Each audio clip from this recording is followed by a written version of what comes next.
70-এর নির্বাচন, বঙ্গবন্ধু ইতিমধ্যে নেতা হয়ে গেছেন, সে চলে গেল আওয়ামী লীগের কাছে।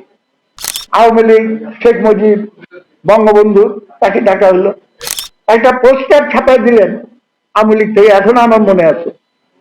পূর্ব পাকিস্তানের ম্যাপের উপরে গরু ঘাস খাচ্ছে আর পশ্চিম পাকিস্তান থেকে দুধ দোয়ায় নিতেছে।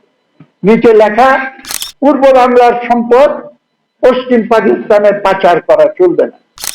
আমরা শ্রমিকের কাছে গিয়ে বললাম, ভাই, পাঞ্জাবিদের সঙ্গে আমাদের হিস্সার ভাগাভাগি এইটা নিয়ে লড়াই হতেছে, ঠিক আছে, তাহলে পরে শ্রমিক আর মালিক তাদের ভিতরে একটা হিস্সার ভাগাভাগি কি আগেই করে নেওয়া উচিত না? বলে যে সেলিম ভাই, কথাটা ঠিক, কিন্তু আগে মাওরাদের কাছ থেকে হিস্সা আদায় করে নিন, আপনি এগুলো একটু পরে আইনেন, আগে এটা হয়ে যাক, তারপরে মানুষকে কিভাবে এই পূর্ব বাংলাকে শোষণ করা চলবে না, এই জাতীয় কোশ্চেনটা কিভাবে তার সামনে প্রধান হিসেবে চলে আসে। এবং সেই ভিত্তিতে 70-এর নির্বাচন, বঙ্গবন্ধু ইতিমধ্যে নেতা হয়ে গেছেন, সেটা চলে গেল আওয়ামী লীগের কাছে। আওয়ামী লীগ, শেখ মুজিব, বঙ্গবন্ধু, তাকে ডাকা হলো, একটা পোস্টার ছাপাই দিলেন আওয়ামী লীগ থেকে, এখন আমার মনে আছে। পূর্ব পাকিস্তানের ম্যাপের উপরে গরু ঘাস খাচ্ছে আর পশ্চিম পাকিস্তান থেকে দুধ দোয়ায় নিতেছে। নিচে লেখা, পূর্ব বাংলার সম্পদ পশ্চিম পাকিস্তানে পাচার করা চলবে না। আমি একবার শেখ হাসিনাকে বলেছিলাম, এই ছিল আওয়ামী লীগের পোস্টার। সুতরাং ঘটনাটা কি হলো? ওই যে বললাম, অর্থনীতি হলো মূল, সেটার উপর ভিত্তি করে রাজনীতিটা রচিত হয়। যেহেতু এই লুটপাটের ব্যবস্থা চালু রাখা হয়েছিল, সেই কারণেই এই লুটপাটটাকে ঠিক পথে চালাইতে হলে গণতন্ত্র দিলে চলে না। সুতরাং আমাদের যে সংবিধান, যেটা ডক্টর কামাল হোসেনের সভাপতিত্বে যেটা রচিত হয়েছিল, সেই সংবিধান পরবর্তীকালে ক্ষতবিক্ষত করা হয়েছে।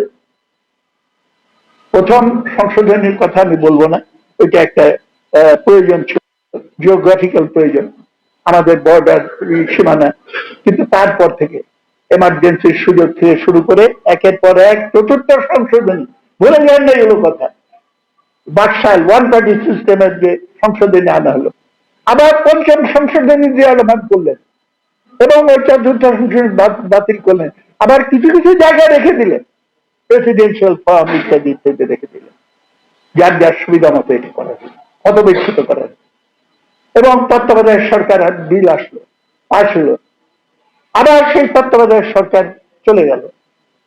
কোশ্চেন অফ এক্সপিডিয়েন্স, কোনটা হলে সুবিধা হয়, আমাদের ইতিহাস এবং জাতির প্রয়োজন, এইগুলোকে বিবেচনা, নীতি ব্যাপারটা বিবেচনা, কোনটা হলে সুবিধা, এইটা সুবিধা বিবেচনা করে সংবিধানকে ক্ষতবিক্ষত করা হয়েছে।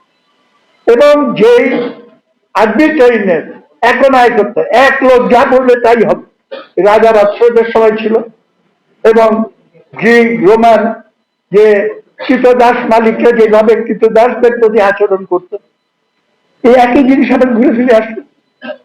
এবং আমি আপনাদের আরেকটা প্রতিষ্ঠাবার্ষিকী মিটিং এ বলেছিলাম, যে বিষয়টা আমরা আলোচনার জন্য মিলিত হয়েছি, এইটা নিয়ে যেটাকে বলে মেঠো বক্তৃতা, মাঠ কাঁপানো বক্তৃতা, ওইগুলো দিয়ে কিছু বোঝা যেত না, আমাদের গভীরে যেতে হবে। এবং সংবিধানের ইতিহাস, সংবিধান কখন হলো, কেন হলো, এবং আমাদের দেশের মানুষের জন্য সংবিধান নামক জিনিসটা কি তাৎপর্য নিয়ে বিভিন্ন সময় উপস্থিত হয়েছে, এইগুলোকে আমাদের একটু মনোনিবেশ করা দরকার। স্বাভাবিকভাবে এটা এমন একটা বিষয় যেটা রাজনীতির সঙ্গে জড়িত, এটা অর্থনীতি, ডাইরেক্টলি অর্থনীতির বিষয় না, যদিও আমরা জানি এবং এটা মনে রাখা উচিত সকলের, রাজনীতি বুঝতে হলে অর্থনীতি বুঝতে হবে, কেননা রাজনীতি হলো অর্থনীতিরই ঘনীভূত প্রকাশ। যেমন যদি বলা হয় আমাদের সুশাসন দরকার, অর্থনীতি যদি এরকম হয় যে গরিবের সম্পদ বড় লোকের কাছে যাবে এবং ওইটাকে আমি বহাল রাখলাম, তাহলে সুশাসন করা মানে এইটাকেই আরো শক্তিশালী করা, আরো ভালো করে করা, আরো সুন্দর করে করা, যাতে কেউ বুঝতে না পারে কিন্তু শাসনটা আরো বাড়ানো যায়। ওর জন্য সুশাসন নিয়ে আলোচনা করতে হলে প্রথমে আলোচনা করতে হবে কি উদ্দেশ্যে সুশাসন?